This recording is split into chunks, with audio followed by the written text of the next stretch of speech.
Hi friend, car studio ಇಂದ. ಇದೊಂದು diamond system ಇದೆ. ಇದರಲ್ಲಿ ವ್ಯಾಲ್ಯೂಮ್ ಬಟನ್ ವರ್ಕ್ ಆಗ್ತಿಲ್ಲ ನೋಡಿ. ಯಾವ ಥರ ನೋಡಿ, ಫುಲ್ ವರ್ಕೇ ಆಗ್ತಿಲ್ಲ. ಇದು ವರ್ಕ್ ಆಗೋ ಥರ ಒಂದು ಆಪ್ಷನ್ ಇದೆ, ಅದು ತೋರಿಸ್ತೀನಿ ಬನ್ನಿ. ಕಾರ್ ಸೆಟ್ಟಿಂಗ್ಸಲ್ಲಿ ಹೋಗ್ಬೇಕು. ಕಾರ್ ಸೆಟ್ಟಿಂಗ್ಸಲ್ಲಿ ಹೋಗಿ ಈ ಥರ ಪಾಸ್ವರ್ಡ್ ಹೊಡೀರಿ. 16176699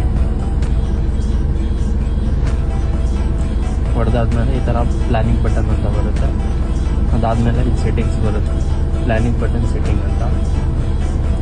ಇಲ್ಲೋಗಿ ನೋಡಿ, ಸೆಟ್ಟಿಂಗ್ ಚೇಂಜ್ ಆಗಿರುತ್ತೆ. ಈ ಸೆಟ್ಟಿಂಗಿಗೆ A20 TY TWO RESST ಅಂತ ಇದೆ, ಅದಕ್ಕೆ ಕ್ಲಿಕ್ ಮಾಡಿ. ಅದಾದಮೇಲೆ ಸೇವ್ ಮಾಡಿ.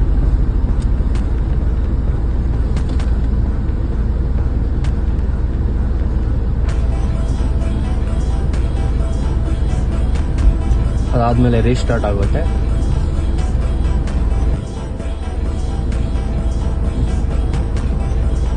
ನೋಡಿ ಫ್ರೆಂಡ್ಸ್, ರೀಸ್ಟಾರ್ಟ್ ಆದ್ಮೇಲೆ ನೋಡಿ ಯಾವ ಥರ ವರ್ಕ್ ಆಗುತ್ತೆ ಅಂತ.